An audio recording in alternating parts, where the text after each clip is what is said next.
How to make sure that you look confident when you talk into a camera. My name is Trui, I've been streaming since 2017 and I've been making YouTube videos for almost that long as well. And hopefully you've been thinking, well, that Trui, she looks confident on camera. Because in this video I'm going to teach you how to look confident on camera. This video is part of a series on how to become a successful Twitch streamer. This is How to Become a Successful Streamer, where I help you reach your full potential. Enjoy the ride! This series doesn't have any sponsors in it, so I would appreciate it if you would subscribe to the channel to not miss anything. We also do have merchandise on our Stream Smarter, Not Harder series. For example, this awesome t-shirt, Stream Smarter, Not Harder, available in multiple colors.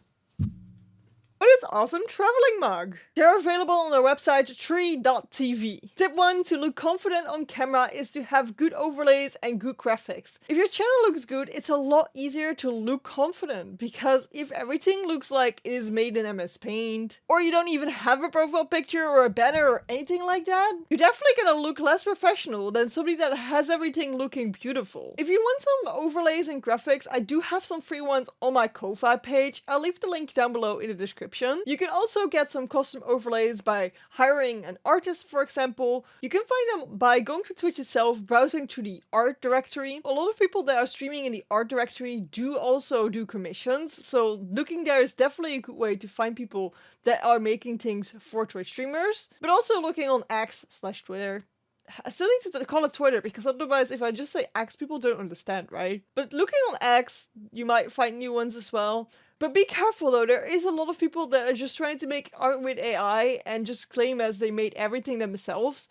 But I think there's a difference between generating something and making something from the start, from scratch. Yeah, you generated it, for sure, but you definitely did not put the effort in for hundreds of euros and hundreds of hours that somebody did make it from the start. And if you see somebody make art on Twitch itself, on the live stream, you're definitely sure that they are making art themselves. That's definitely a good way to verify that the art isn't AI art. There's also this YouTuber challange. She's definitely debunking a lot of people that have been saying that they don't make AI art. She's going over things, telling you how to recognize AI art, so definitely checking out her channel if you want to see if something is AI art or if somebody actually made it. Second tip is look into the camera when you're talking. Yeah, your Twitch chat might be here, and you might be looking here to read your Twitch chat. But if you're answering your Twitch chat, you should be looking somebody in the eye. So basically, if you talk to somebody, it's alright to look away while you're talking, or just look at your hands for a second, or, I don't know, just while you're talking, look away. However, you need to make eye contact with the person you're talking to. That's normal in a conversation, right? So think about this as a person. Your camera is a person you're talking to. And try to make natural eye contact with this person. So this is my screen, but you are the person. The camera is the person we're talking to. And it's alright to look away from the person you're talking to, but don't do this the whole time. You need to look the person that you're talking to in the eye every now and then. A really neat trick for this is I use the Elgato teleprompter, and it's gonna make your life so much easier because I can just use my Twitch chat on this Elgato teleprompter, and I have my camera right behind it. So right now I'm using my script. I don't use a full script, but I have like bullet points. So right now it says like 1, overlay and graphics. 2, look into the camera. And then between brackets it says use the Elgato teleprompter. That's basically what it says for me on the teleprompter. And I can read this while actually looking at the camera, and I know where I need to talk about. And I can basically stay on track with the things I want to talk about while even looking at you at the camera. You are the camera. You and the camera are one person. But the way that the viewer is going to feel these things is if you look into the camera, you're actually going to look at them, because the camera is the thing that they're going to view you from. That's their point of view. You can fix this with a lot of things. So like I'm fixing this with the teleprompter, but you can also just get the habit of looking in it, because that's what I used to do. I used to just have my chat here and then look here when I answer things. I had this habit of looking here when I answer the question. Another tip is having googly eyes on your camera, so to have your camera be a little bit more human-like and a bit more funny, and then you can make it more of a habit to look into the camera while talking. Another thing that you might have noticed me doing, and that is the third thing, is talk with your hands. I'm not saying that you constantly have to do this. You don't constantly have to do it, especially when you're gaming. You have your hands on your keyboard and your mouse, and you're gaming, right? Or maybe on your controller and you're gaming. I'm a Nintendo Switch girl. And if I'm not on the Nintendo Switch, I still use that controller. I'm a Nintendo Switch Pro controller girl. I'm playing shooters with mouse and keyboard, okay? Don't attack me for that. I'm not the kind of shooters with controller person. You can attack me for playing shooters with mouse and keyboard. I'm fine with that. Because I'm on the right on that. Shooters are supposed to be played with mouse and keyboard. But if you talk with your hands, you're basically more expressive. You're not just talking with sounds, but you're also talking with visuals. You see what I did? You hear what I'm saying, but you also see what I'm saying. If you don't have your headphones on, you can still follow somewhat along what I'm saying. Not completely, because I'm not, you know, some kind of sign language person. I can't do sign language, okay? But you can get hints of what I'm saying from my hands. Then the fourth tip is practice streaming well outside of your streams. What I do mean with this is when you are outside of your streams, try to talk to yourself like an idiot. Other people might think that you're crazy for talking to yourself. You don't have to do this when other people are around, but go to your fridge, grab something out of it, tell yourself what you're doing, try to make that entertaining. When you're sitting alone in your room playing games, try to practice talking to yourself. Try to make this entertaining. Try to make things into a stream. Try to make things into a stream. So what do I mean with that?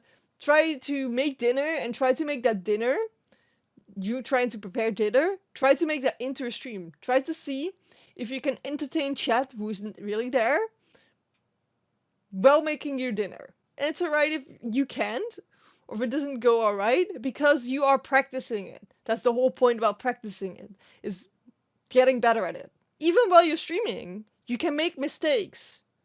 And mistakes are okay, because mistakes, on the one hand, you can learn from them.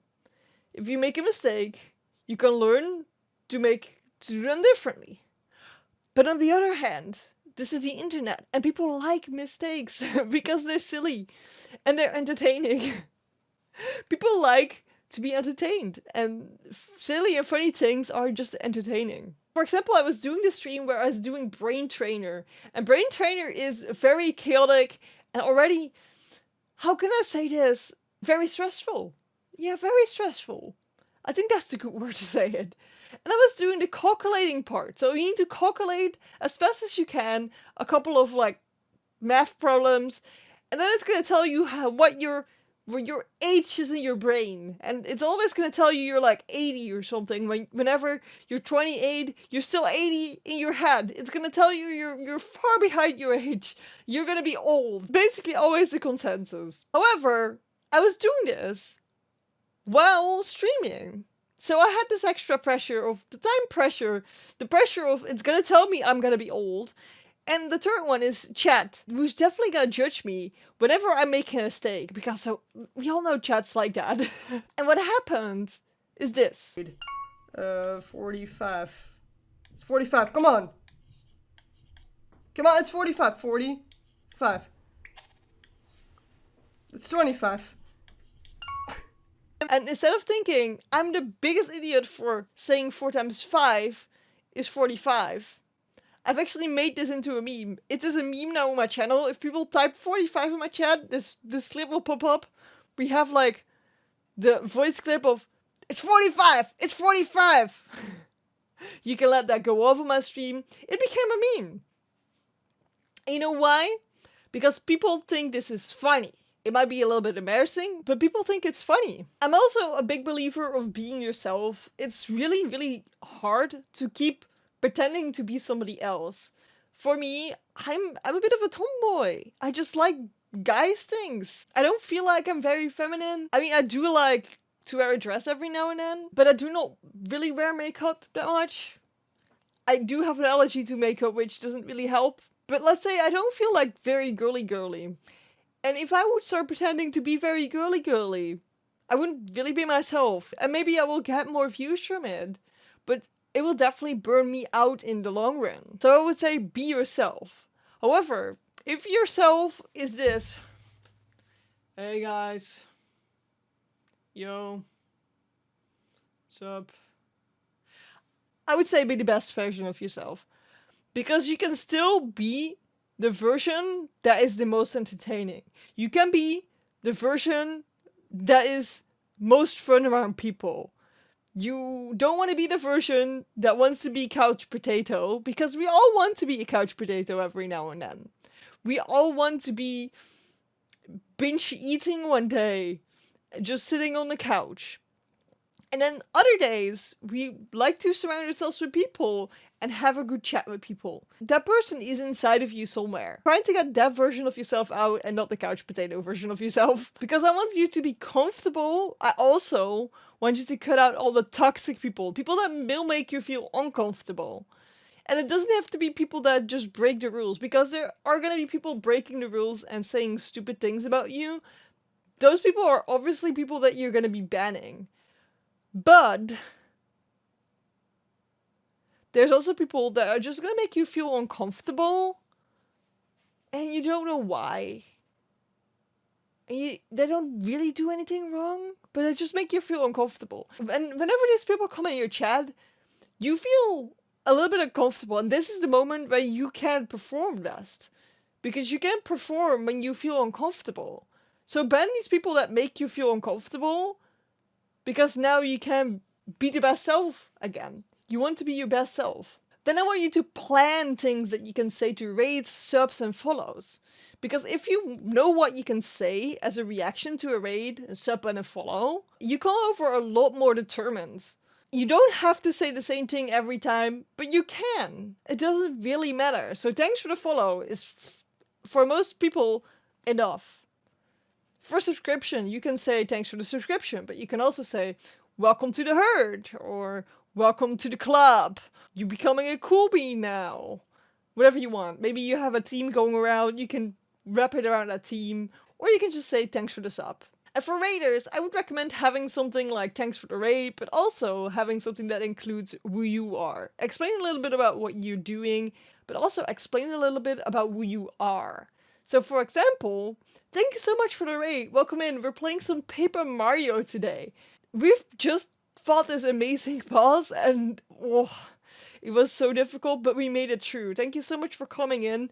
If you don't know me, my name is Trui. We do a lot of Nintendo Switch games. I do love a good Nintendo Switch games, but I also do love playing indie games. Indie games are totally my jam. So if you like Nintendo Switch games, if you like indie games, definitely stick around here. And basically that's something you can say back for a raid. And if you just listen to that raid reaction and you're like, wait, that's something I like, go watch me on Twitch, twitch.tv/Trui. Another thing you can do is look back at your VODs and take notes. So look back at what you've done and take notes. Just grab a piece of paper and take notes of like, hey, what am I doing here? I'm just sitting back, sitting like a shrimp. It doesn't look very confident. If I sit up straight, I look a lot more confident. If I smile a little bit more, I look a lot more happy and entertaining and engaging. If you notice that you're doing something wrong in a stream, write them down and take these as things that you can improve next stream. And here we have something actionable, because every video I want you to do something actionable. And this is going to be something actionable. I want you to go back to one stream and I want you to write down notes of things that you're doing wrong. And now next stream, I want you to improve one of these notes. Just one. Doesn't have to be all of them. Make sure that you improve one of these notes. And then I want you to be better at just one thing. Another thing you can do is look at other streamers and take notes about the things you do like. So this is the opposite around. About yourself, you write down the things that you do not like. And about other streamers, you write down the things that you do like. And then you can think, can I do these things as well? What do they do that makes them look super confident? And I think the biggest tip would be treat the viewer as you're talking to a friend. Because talking to a friend is so much easier than talking to a stranger. Don't we all know that talking to your friend is so much more fun and engaging than talking to a stranger? It's always so a little bit awkward. You don't know what to say to a stranger, but a friend, you know? We've been knowing each other for a while, and, you know, I can't say anything wrong because you're not gonna leave me because we've known each other for 10 years already. One sentence wrong is not gonna ruin our friendship. And I think you're gonna need to see it that way. One sentence wrong is not gonna ruin your friendship. But there's so many mistakes you can make while streaming, and there's so many things I did not know before I started streaming. So many things that I wish I knew before I started streaming. And therefore, in the next video in the series, How to Become a Successful Twitch Streamer, we're going to talk about the things I wish I knew when I started streaming. So I'd love to see you in this video right here. Don't forget to subscribe. I'll see you there.